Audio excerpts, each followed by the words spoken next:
Welcome to the Strokecast. A Generation X stroke survivor explores rehab, recovery, the frontiers of neuroscience, and how to peel a banana with one hand.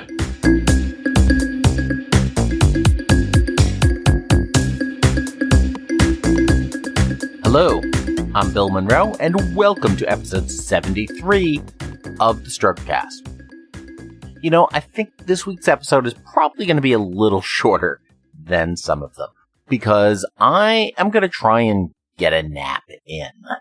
That's one of those sort of post-stroke perks, is that naps have become socially acceptable. The thing is, the last, 3-4 weeks now have been extremely busy, so I haven't been getting as much sleep as I ought to. And yes, I do appreciate the irony, hypocrisy, whatever it is, considering that in last week's episode I talked about how underrated and important sleep actually is. But I probably haven't been getting all that I should, which, you know, it's all good stuff. There's lots of really good stuff happening, lots of projects I'm a part of, which is, you know, just amazing and exciting, and thrilled to be able to do and to help out and to sort of push forward with a bunch of different initiatives, some personal, some professional, and really excited at looking at where things may be a year from now. It feels like there's a whole lot of little things in my life right now that are inching forward just a little bit here and a little bit there. And then ultimately, I think they'll all come together someday and just sort of snap into this next big thing. Kind of like Voltron. But yes, in the interim, that means I am probably going to need to get another nap at some point. Regardless, the things I wanted to talk about this week are mainly a couple of stroke-related movies I've watched within the past week. And then I want to talk a little bit about the story of a previous Strokecast guest, Joe Borges, from the Neuro Nerds. And he's recently shared a very disturbing incident he had as part of his hospital stay. We're going to talk about that a little bit later. But to begin with, I want to talk about a couple of movies. And yes, I probably should have just gone to bed earlier instead of watching movies on Netflix. But, you know, there are still these things I want to do. In some respects, I do sort of connect with the character of Hamilton in, well, the hit musical Hamilton, where he's talking about, you know, there's a million things I haven't done, just you wait. And it feels like there's a million things I still want to do and watch and consume. And I know there are probably I've got, maybe another 10 decades of life or so to be able to get all that stuff done. And it's just really not enough time for everything that I want to do. Still pushing forward, and still need to remember to get more sleep and get more naps to be more efficient with all of that stuff and not trade long-term health and growth for short-term consumption, etc. Anyway, the two movies I want to talk about are very deeply stroke-related. They are My Beautiful Broken Brain and Diving Bell and the Butterfly.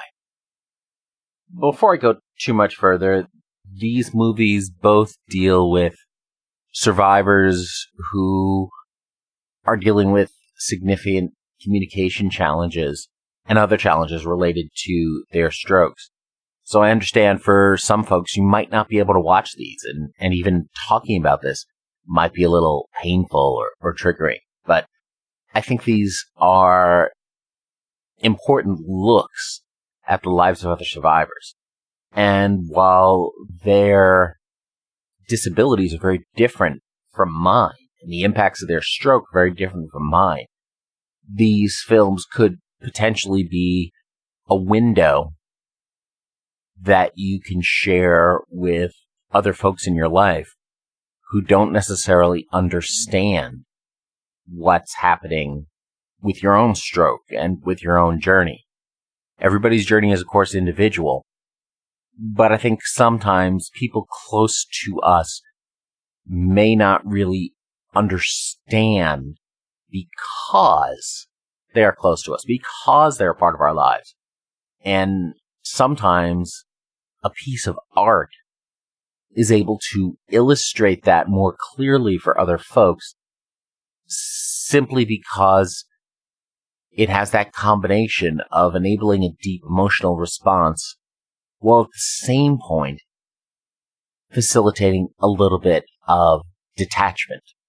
When you can watch this happening to a stranger, you can appreciate the challenges in a way that you can't when you're looking at somebody you've been close to, with whom you have a history, with whom you have deeper knowledge or a more intimate connection. And I think that's part of the power of art, in that it's able to take us out of our own particular frame of reference to show us something about other people and, in the process, show us something about ourselves. But let's begin with, I want to talk about, the first one is My Beautiful Broken Brain. This is streaming on Netflix. Actually, I think it is a Netflix-produced movie. It follows the story of Lotje, and I'm certain I am butchering her name, Lotje Sodderland, a British stroke survivor who had her stroke in her late 20s or early 30s in London, and was sort of missing for a few days due to her stroke, got to the hospital and got treatment, and ended up with severe aphasia. And before the stroke, she was a documentary filmmaker. So one of her early responses to that was to contact a colleague of hers and start documenting her experience and her recovery. And so it's a fascinating and very personal look. I mean, the filmmaker following Lotje has a personal connection with her. So it's not just sort of an impartial journalist who found her story, but a story that Lotje wanted to share. And again, I apologize for butchering her name, I'm sure. And so we get a look at some of the big challenges she's facing as she tries to struggle through reacquiring language from the early days of her aphasia and on over the course of the year.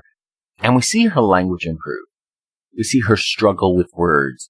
We see how she connected with the stories and the films of David Lynch for his sort of otherworldly approach, because she's able to resonate with that, experiencing her own sort of auditory and visual hallucinations off to the side as her brain tries to process this whole new experience. We see her struggles. We see her those times where she takes a step back. Because one of those things we talk about sometimes, but isn't necessarily prominent in stories of recovery and stroke rehab, is that, yes, well, we know this is not a sprint. It is a marathon. It is a long-term process. It's something that's going to take a very long time. But we oversimplify it and talk about it in the context of a straight line. And it's not a straight line. It may be 2 steps forward, 1 step back, or 2 steps forward, 3 steps back, 4 steps forward. And it goes all over the place. Sometimes we may not take a step forward for a while, and then suddenly we break into a sprint. It is a process that is complicated, that has its ups and downs day by day, but that can ultimately be very rewarding, not only for helping our recovery and getting back to, well, in some cases where we were pre-stroke, but perhaps more importantly, opening ourselves up to the new us, to the new way of living our lives, and to seeing the world in a different way. And I think, I know in my experience, has certainly redefined the way I look at, goals and, the importance of an action-oriented attitude and those things I talk about a lot. And you just look at things a little bit differently. And I think that's one of the things that really comes out of this movie, My Beautiful Broken Brain. So I would definitely recommend checking that out.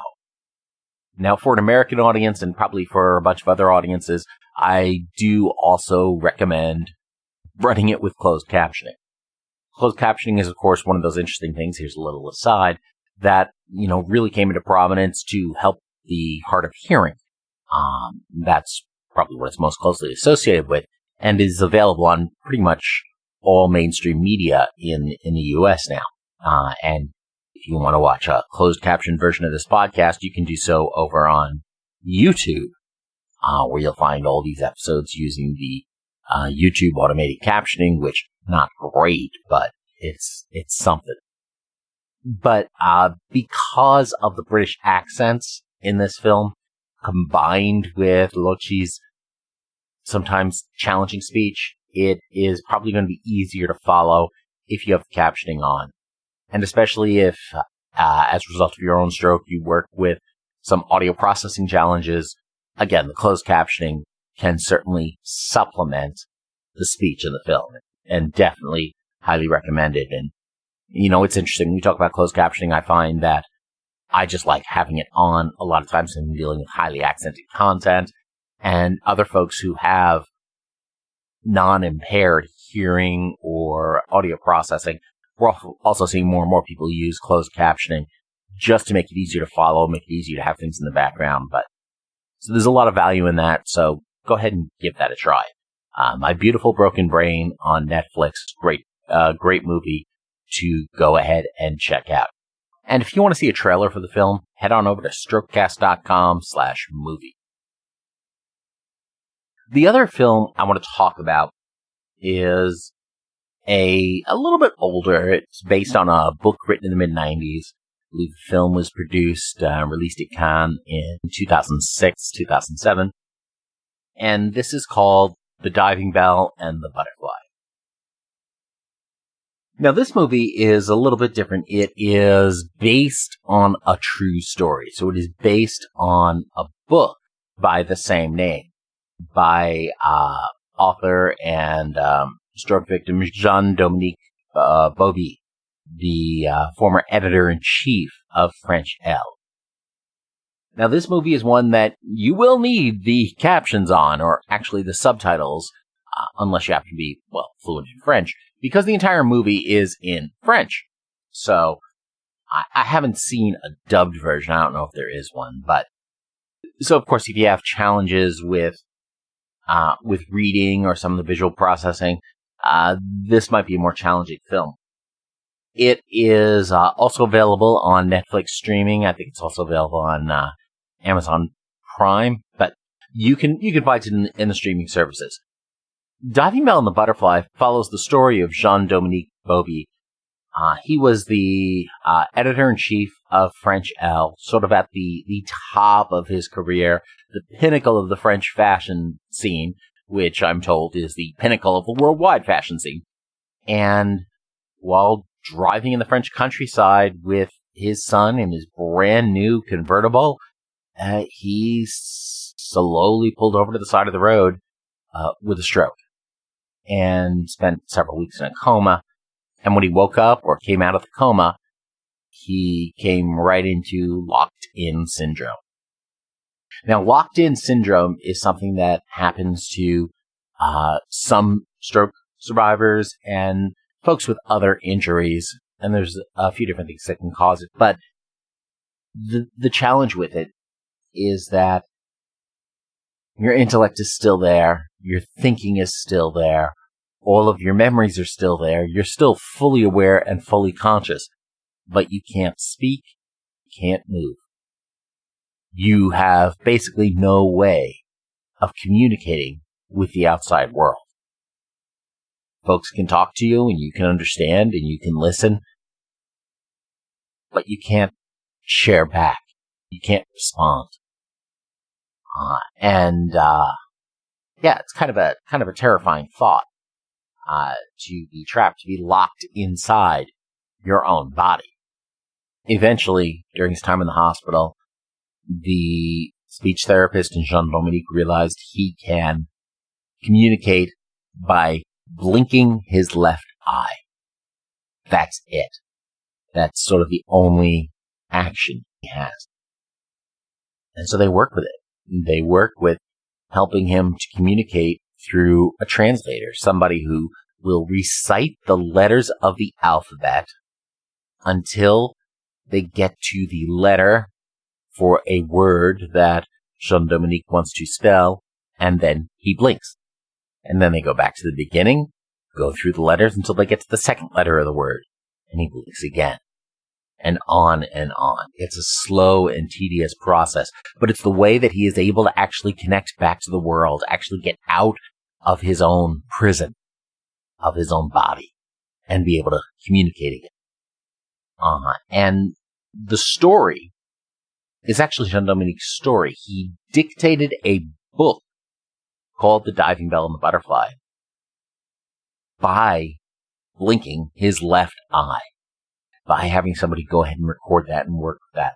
And this film is a remarkable telling of that story, usually from Jean-Dominique's perspective, where we see the world through his one functioning eye. We hear his internal dialogue as he's trying to communicate, as he's trying to reach out to other folks.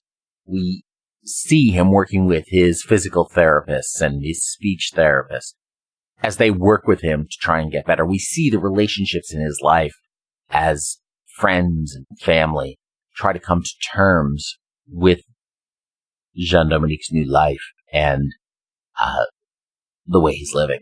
And it is a fascinating tale. Like I said, the movie is all about the story that he dictated by blinking his left eye. And it is hard to watch at times. And it is a tearjerker at times. But it is a powerful story about what's happening. Of course, unfortunately, shortly after publishing his book, Jean-Dominique died in the hospital from pneumonia. So he never got to see the movie made.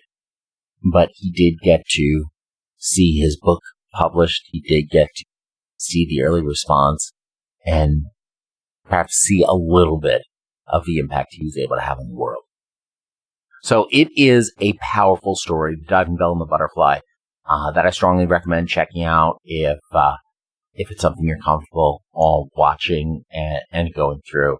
And again, you can see the trailer for Diving Bell and the Butterfly over at strokecast.com/movies.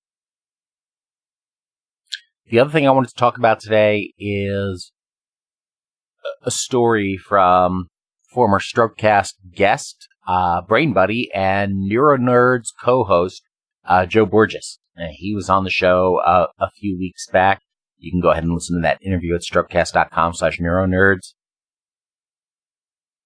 When Joe was in the hospital, or actually in his second hospital, he was topped up on powerful pain pills given to him by the hospital. So sort of in an altered state of mind. And one night he got dressed and just sort of left in the middle of the night. Walked past the nurse's station where there was nobody on duty. Was confronted by a hospital security guard, Valley Presbyterian in Southern California, who asked him his business. And ultimately, when Joe said, have business in the hospital, security guard then kicked him out, despite Joe's sort of not in any condition to be out in the middle of the night attire, and despite his fall risk hospital bracelets.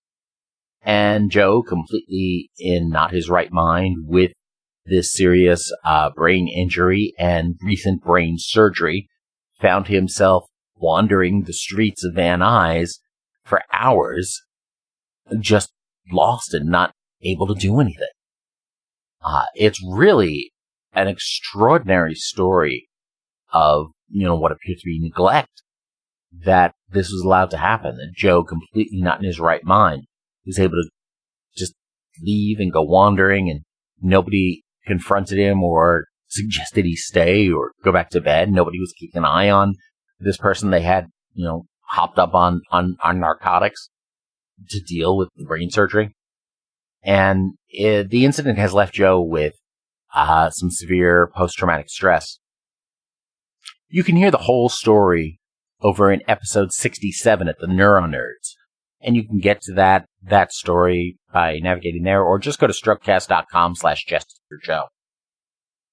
Joe is telling his story in part because there's some importance in sharing the story of post-traumatic stress and some of the things that can happen to a stroke survivor, in the hopes that other folks will find some comfort, some connection in it, in the hopes that it will help him with his own recovery and his own pain, and also to just call attention to the quality of care he received at Valley Presbyterian in Southern California. So I'd encourage you to go ahead and listen to that story and then follow up. Let Joe know how you support him, or go ahead and reach out to the folks at Valley Presbyterian and ask them how they let this happen. And whatever your views are on this story, it's an important one to be aware of and to understand some of the risks and some of the challenges that some of the most vulnerable folks face, that we face when we are in these situations where we can't take care of ourselves, where we are incapable of making appropriate decisions about our care. So definitely go ahead and check that out over at strokecast.com/JusticeForJoe. It's an important story, and there are so many different elements to get value from. Understanding the PTSS, understanding the challenges a survivor can go through, understanding some of the issues when trying to deal with bureaucracy, and of course just listening to Joe and hearing Joe's stories. And there's just the importance for all of us to be heard when we go through things like that. And I realize this has been kind of a heavy episode. That'll bring us to our hack of the week. This week's hack: respect the fist bump. Now, I recently went to a job fair, always looking for my next adventure in whatever form that's going to take. And of course, I'm walking around and meeting a ton of people while I have my cane in my right hand, and my left hand is not terribly useful. What I have found happens a lot of times is I would go up to folks and introduce myself, and they would reach out their right hand to shake my hand. Of course, that means then I have to try and reposition my cane. Maybe I can get into my left hand, maybe not, so I can shake their hand.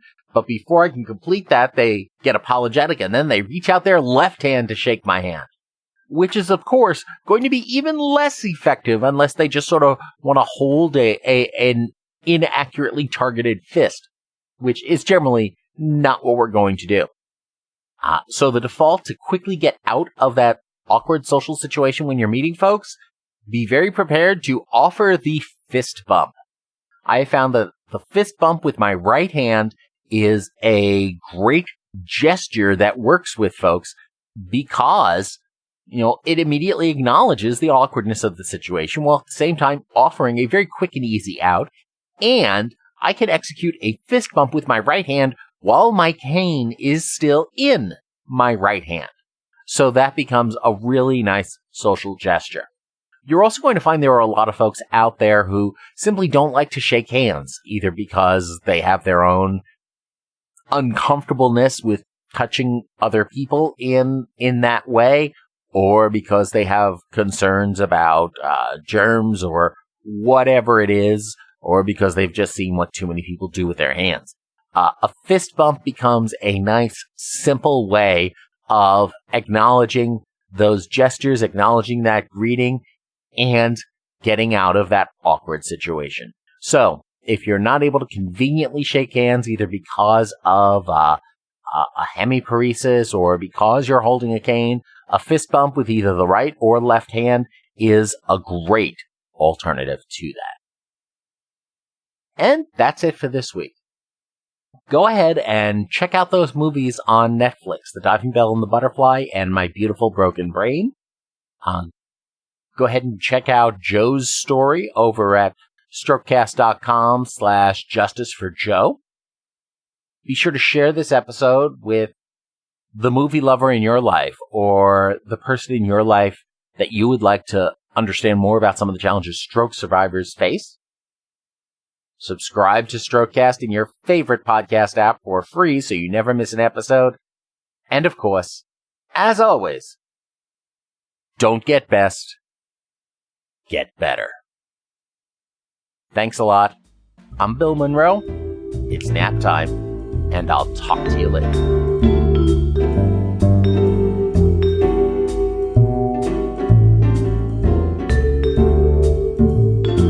The Strokecast, Bill Monroe, and Bill's guests provide general information and entertainment, not medical advice.